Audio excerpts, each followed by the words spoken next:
नमस्कार, आप देख रहे हैं अपना हिमाचल। मैं हूं आपके साथ अंकिता दुबे। बुलेटिन की शुरुआत करेंगे और बात करेंगे इस वक्त की बड़ी खबर की। शिमला से बड़ी खबर आ रही है। हिमाचल कैबिनेट में लिए गए कई अहम फैसले। कैबिनेट ने रघुनाथ मंदिर के अधिग्रहण को रद्द कर दिया है। रिटायर पटवारी की सेवाएं जारी रखने को मंजूरी दे दी गई। रिटायर कानूनगो की भी सेवाएं जारी रखने की मंजूरी मिली है। पिछली कैबिनेट की बैठक में खत्म की गई थी सेवाएं। बीबीएमबी में प्रदेश का हिस्सा किश्तों में लेगी सरकार। पंजाब से देनदारी के एवज में फ्री में बिजली भी ली जाएगी। तो बड़ी खबर आपको बता दें कि लगातार लगभग 4 घंटे से भी ज्यादा चली बैठक में कई अहम बड़े फैसले लिए गए।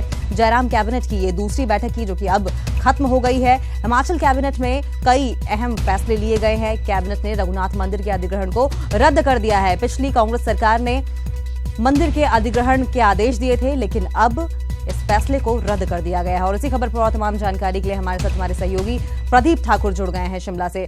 प्रदीप, कई अहम फैसले लिए गए और लगभग 4.5 घंटे लंबी ये बैठक चली है, जिसमें एक अहम फैसला ये लिया गया कि जो भूमि अधिग्रहण होना था कुल्लू मंदिर का, वो अब रद्द कर दिया गया है। क्या कुछ और जानकारी, क्या कुछ और बड़े फैसले?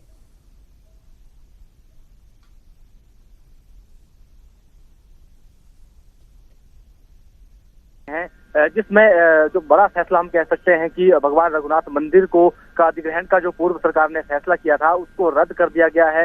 हालांकि ये मामला कोर्ट में भी विचाराधीन है, लेकिन अब कैबिनेट ने क्योंकि इसको फैसले को रद्द कर दिया है, तो ऐसे में अब इसका जो मुख्य मालिक है वो रघुनाथ जी के मुख्य छड़ीबरदार महेश्वर सिंह ही रहेंगे। तो ये कैबिनेट का जो एक बड़ा फैसला आज रहा है।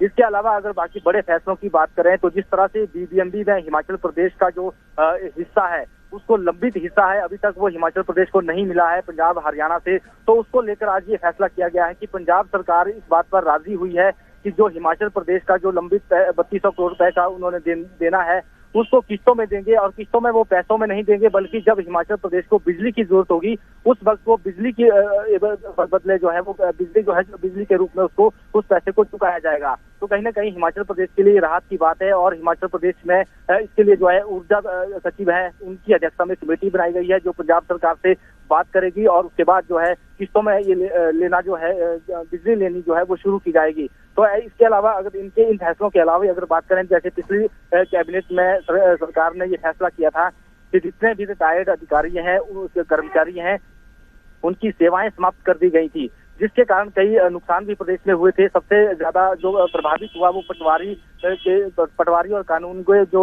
सेवानिवृत्ति के बाद भी काम कर रहे थे। तो इससे राजस्व से जुड़े, गांव से जुड़े कई जो है लोग इसके काम प्रभावित हुए थे, जिसे देखते हुए अब इनको कुछ समय के लिए बहाल कर दिया गया है। उनकी सेवाएं जो है फिर से ली जाएंगी और ये तब तक ली जाएंगी जब तक जो पटवारी प्रशिक्षण आज का चला हुआ है, जब तक ये खत्म नहीं होता है। जैसे ही पटवारी प्रशिक्षण खत्म हो जाता है तो उनको उनके स्थान पर नियुक्ति दी जाएगी। तो कुछ समय के लिए उनके लिए राहत है, उनकी सेवाओं को जो है बहाल कर दिया गया है। इसके अलावा हिमाचल प्रदेश क्योंकि अब जो है 9 जनवरी से विधानसभा का शीतकालीन सत्र शुरू होना है, वर्तमान की जयराम सरकार का पहला विधानसभा सत्र है, तो इसके लिए जो राज्यपाल का अभिभाषण है उसको भी यहाँ पर मंजूरी प्रदान कर दी गई है कैबिनेट की तरफ से।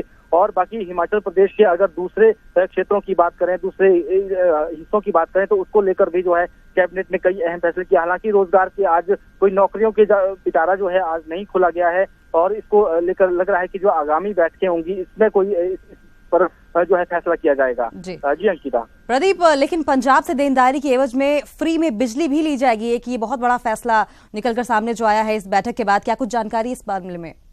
बिल्कुल, देखिए जो पंजाब सरकार से हिमाचल प्रदेश ने हिस्सा लेना है, क्योंकि बीबीएमबी में हिमाचल प्रदेश का बहुत लंबित ये मामला चल रहा है काफी लंबे समय से। और उसको जो है सुप्रीम कोर्ट ने भी हिमाचल के हक में ये फैसला दिया था, लेकिन इसके बावजूद भी पंजाब और हरियाणा ये जो है हिमाचल प्रदेश का हिस्सा नहीं दे रहे थे। तकरीबन 3266 करोड़ रुपए का ये हिस्सा है पंजाब सरकार का।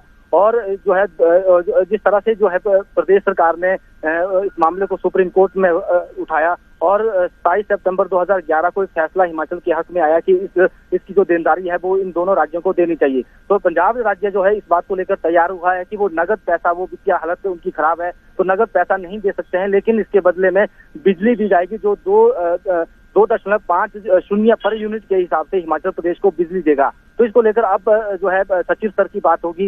हिमाचल प्रदेश के ऊर्जा सचिव जो है वो बात करेंगे पंजाब सरकार से, उसके बाद जो है ये फैसला हो जाएगा कि कितना जो है हिमाचल प्रदेश का बनता है। बहुत बहुत शुक्रिया प्रदीप आपका इस तमाम जानकारी के लिए। तो कैबिनेट में कई अहम फैसले लिए गए। इस कैबिनेट मीटिंग में मंदिर के अधिग्रहण को रद्द कर दिया गया है, रिटायर्ड पटवारी की सेवाएं जारी रखने की मंजूरी दी गई है, रिटायर्ड कानूनगो की भी सेवाएं जारी रखने की मंजूरी मिली। पिछली कैबिनेट की बैठक में खत्म कर दी गई थी सेवाएं। वहीं बीबीएमबी में प्रदेश का हिस्सा किश्तों में लेगी सरकार और पंजाब से देनदारी के एवज में फ्री में ली जाएगी बिजली।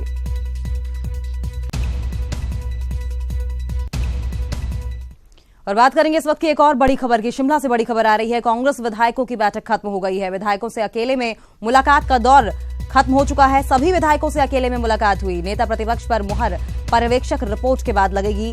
बैठक के बाद कांग्रेस पर्यवेक्षक सुशील कुमार शिंदे का बयान सामने आया है। हाईकमान लगाएगा नेता प्रतिपक्ष के नाम पर मुहर, ऐसा कहना है सुशील कुमार शिंदे का। तो बड़ी खबर इस वक्त की आपको बता दें शिमला से, जहां पर कांग्रेस विधायकों से अकेले में मुलाकात का दौर दोनों ही कांग्रेस पर्यवेक्षकों का खत्म हो गया है। और अब ये सामने आ रही है जानकारी कि नेता प्रतिपक्ष पर मुहर पर्यवेक्षक रिपोर्ट के बाद लगेगी। बैठक के बाद कांग्रेस पर्यवेक्षक सुशील कुमार शिंदे का बयान सामने ये आया और उन्होंने ये कहा कि हाईकमान नेता प्रतिपक्ष के नाम पर मुहर लगाएगा। तो अपने दर्शकों को बता दें कि लगातार नेता प्रतिपक्ष कौन होगा, इस पर अटकलें लगाई जा रही थी और इसी बात को लेकर आज मीटिंग हुई थी। और क्या कुछ इस मीटिंग से निकलकर बाहर आया है, जानने की कोशिश करेंगे। हमारे सहयोगी जीएस तोमर से शिमला से हमारे साथ जुड़ गए हैं। जीएस, क्या कुछ जानकारी निकलकर सामने आ रही है, क्योंकि एक मजबूत सत्ता पक्ष है और ऐसे में मजबूत विपक्ष भी होना चाहिए। लगातार अटकलें लगाई जा रही थी और इसी को लेकर आज मीटिंग हुई थी। क्या कुछ जानकारी बाहर निकलकर सामने आई? बिल्कुल अंकिता, आपने बिल्कुल सही कहा। जिस तरह से सत्ता पक्ष अगर मजबूत है तो विपक्ष का मजबूत होना बेहद जरूरी है। उसी तरह से प्रदेश की जो जनता है की उम्मीदों पर विपक्ष खरा उतर सकता है। आज जो है पार्टी कार्यालय में सीएलपी की बैठक हुई। बैठक के बाद भी जो है नेता प्रतिपक्ष के नाम पर सस्पेंस बरकरार है और अभी जो है नेता प्रतिपक्ष के नाम की घोषणा नहीं हुई है। जो ऑब्जर्वर शिमला आए थे उन्होंने बैठक की। सीएम वीरभद्र सिंह जो पूर्व में मुख्यमंत्री रहे हैं वीरभद्र सिंह, वो भी पार्टी कार्यालय आए थे। बैठक में उन्होंने भी शिरकत की। 20 विधायक आज पार्टी में आए थे। सुशांत सिंह पठानिया की जो है स्वास्थ्य ठीक नहीं होने के कारण वो जो बैठक में नहीं शिरकत कर सके। ऐसे में उनकी सहमति पहले ही जता दी थी कि जो भी फैसला होगा उनमें वो सहमति जताते हैं। कुल मिलाकर आज जो बैठक हुई है उसमें अलग अलग बंद कमरे में भी जो है विधायकों से बातचीत की गई। ऑब्जर्वर ने उनसे भी सुझाव मांगे और ये जानने का प्रयास किया कि विधायक व्यक्तिगत तौर पर क्या चाहते हैं, किसके नाम को जो है आगे करना चाहते हैं। बहुत बहुत शुक्रिया। बैठक खत्म हो गई है। बहुत बहुत शुक्रिया जीएस आपका इस तमाम जानकारी के लिए। हालांकि वीरभद्र सिंह ने ये बात साफ कर दी है कि वो नेता प्रतिपक्ष बनने के बिल्कुल भी मूड में नहीं। वहीं राजेंद्र राणा का ये कहना है कि और भी तमाम वरिष्ठ नेता हैं जो कि नेता प्रतिपक्ष के रूप में खुद को प्रस्तुत कर सकते हैं।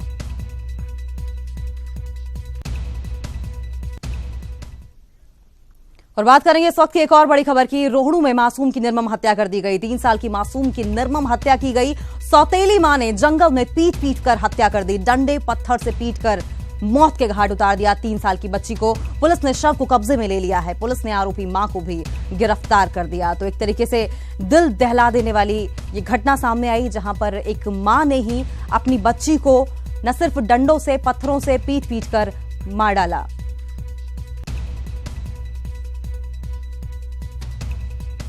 और इसी खबर पर और तमाम जानकारी के लिए हमारे साथ हमारे सहयोगी रणवीर शिमला से फोन लाइन पर जुड़ गए हैं। रणवीर, कहते हैं माता कुमाता नहीं हो सकती, लेकिन ये जो घटना सामने आई है दिल दहला देने वाली, इससे तो यही साबित होता है कि एक माता कुमाता बन गई।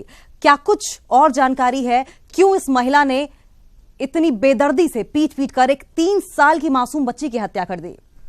जी हाँ, देखिए बिल्कुल निश्चित तौर पर एक ममता को शर्मसार करने वाली एक घटना है। जो जानकारी पुलिस की तरफ से निकल कर आई है कि जो रोहड़ू का जो चिड़गांव क्षेत्र है उसके साथ जो गुम्मा गांव लगता है वहां की ये घटना है और नेपाली मजदूर का ये परिवार है। और सबसे बड़ी बात इसमें ये है कि जो सौतेली माँ है उसकी उम्र जो है करीब 20 वर्ष की है। तो ये जो जानकारी निकल कर आई है वो जो किसी बहाने से इस मासूम बच्ची को जंगल की तरफ लेकर गई थी और वहां पर जो है इसकी डंडे और पत्थर से पिटाई की गई। लेकिन जो हत्यारिन मां है उसने जब इस घटना की जानकारी अपने पति को दी तो उसने ये कहा था कि रणवीर, आप हमारे साथ बने रहिए। हमारे साथ फोन लाइन पे सौम्या सांबशिवन एसपी शिमला जुड़ गई हैं। सौम्या जी, क्या कुछ कार्रवाई हुई इस महिला को जिसने अपनी 3 साल की बच्ची को पीट कर मार डाला, उसे गिरफ्तार कर लिया गया है। फिलहाल ये जानकारी हमारे पास आ रही है। आपकी ओर से क्या कुछ कार्रवाई की गई है? कार्रवाई गिरफ्तारी है जी जी। सौम्या जी, आपने उससे बातचीत की होगी इन्वेस्टिगेशन में, और पूछताछ में क्या कुछ सामने निकल कर आया है कि क्या वजह रही कि इस महिला ने न सिर्फ डंडों से बल्कि पत्थरों से पीट कर एक 3 साल की मासूम बच्ची की हत्या कर दी? कारणों का खुलासा अभी ठीक से हो नहीं पाया है। मैं अभी वहीं से लौट रही हूँ जी। और एक्चुअली वो मेडिकली भी थोड़ी फिट नहीं है इस समय। वो गर्भवती है, तो इस वजह से उसे बहुत ध्यान से पूछताछ करनी पड़ेगी। जी सौम्या जी, आपके आसपास के लोगों से या उस बच्ची के पिता से कोई बातचीत हो पाई? उनके माता पिता मजदूरी करते हैं और बहुत दूर रहते हैं, तो वो अभी तक पहुंच नहीं पाए हैं। जी, पड़ोसियों से कोई जानकारी मिल पाई हो कि क्यों इस बच्ची को या बच्ची के प्रति उनका व्यवहार, उसकी माता का, जिसने कि मार कर बच्ची की हत्या कर दी, कोई जानकारी? वो एक्चुअली उनकी स्टेप मदर थी जी। या that child was not of her own. तो सौतेली माता होने की वजह से वो बच्ची कहीं ना कहीं उन्हें खलती थी, ये कहना चाहती हैं आप? नहीं, मैं ये नहीं कहना चाहती, मैंने सिर्फ फैक्ट बताया है कि वो उनकी स्टेप मदर जी। सौम्या जी, आगे आप क्या कार्रवाई करेंगी अब?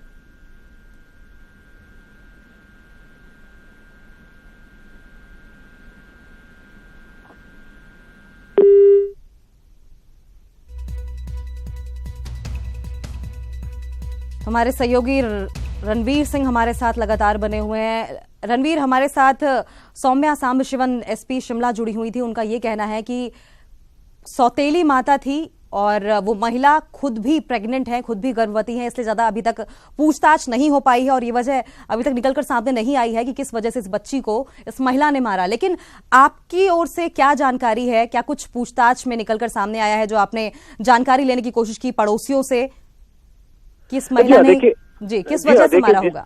जिस तरह की ये जानकारी निकल कर आ रही है, अभी एसपी ने भी ये कहा कि अभी जो फैक्चुअल कंडीशंस है उसको देखते हुए जो इन्वेस्टिगेशन का पार्ट है उसके आधार पर अभी कारणों का खुलासा नहीं किया जा सकता कि आखिर क्यों जो है इस तरह की वारदात को इस महिला ने अंजाम दिया है। लेकिन जो जानकारी निकल कर आई है उसके मुताबिक इस महिला ने ये बताया था अपने पति को फोन कर कि ये हम लोग जो है जंगल में गए थे, लेकिन ये गहरी खाई में गिर गई और उससे इसकी मौत हो गई। और उसके साथ ही जब इसके पिता के पास ये लड़की पहुंची तो फटाफट से उसे जो स्थानीय अस्पताल में लेकर गए और वहां पर जो डॉक्टर्स है उन्होंने खुलासा किया कि इस बच्ची की जो है मौत नहीं हुई है, इसकी हत्या दी गई है। इसके बाद जो लड़की का जो पिता है उसने पुलिस में सूचना दी। उसके बाद जी रणवीर, पुलिस मौके पर पहुंची। शुक्रिया आपका इस तमाम जानकारी के लिए। तो कहते हैं कि माता ममता का स्वरूप होती है, लेकिन अगर माता ही ऐसी हैवानियत पर उतारू हो जाए तो इंसानियत पर आखिर कैसे भरोसा किया जाए। बहुत बहुत शुक्रिया आपका रणवीर। केंद्रीय मंत्रिमंडल ने हिमाचल प्रदेश में एम्स की स्थापना को मंजूरी दे दी है। यह संस्थान बिलासपुर में प्रधानमंत्री स्वास्थ्य सुरक्षा योजना के तहत बनाया जाएगा। एम्स की स्थापना में लागत करीब 1351 करोड़ रुपए तक आएगी। आप ये रिपोर्ट देखिए। मुझे दीजिए इजाजत। नमस्कार। अब बिलासपुर में भी जल्द एम्स होगा। जी हां, केंद्रीय मंत्रिमंडल ने एम्स की स्थापना के लिए मंजूरी दे दी है। विश्व स्तरीय इस अस्पताल को बनाने में करीब 1351 करोड़ रुपए का खर्च आएगा। आइए एम्स से जुड़े मुख्य बातों पर नजर डालते हैं। अक्टूबर 2017 में प्रधानमंत्री नरेंद्र मोदी ने बिलासपुर दौरे के दौरान एम्स की आधारशिला रखी थी। लगभग 750 बिस्तरों वाला ये अस्पताल स्वास्थ्य सुविधाओं के साथ साथ स्वास्थ्य शिक्षा के स्नातक और अन्य कोर्स भी कराएगा। मेडिकल कॉलेज में 100 सीट और नर्सिंग कॉलेज में 60 सीटें होंगी। बिलासपुर के एम्स में 15 ऑपरेशन थिएटर और 20 स्पेशलिटी और सुपर स्पेशलिटी विभाग होंगे। कुल 48 महीनों में इसका निर्माण होगा। बिलासपुर के कोठीपुरा में एम्स की स्थापना के लिए तकरीबन 1300 बीघा जमीन अधिग्रहित किया गया है। पारंपरिक तरीके से इलाज के लिए 30 बेड वाला आयुष विभाग भी होगा। नई दिल्ली के एम्स की तर्ज पर रिहायशी परिसर और संबंधित सेवाएं भी दी जाएंगी।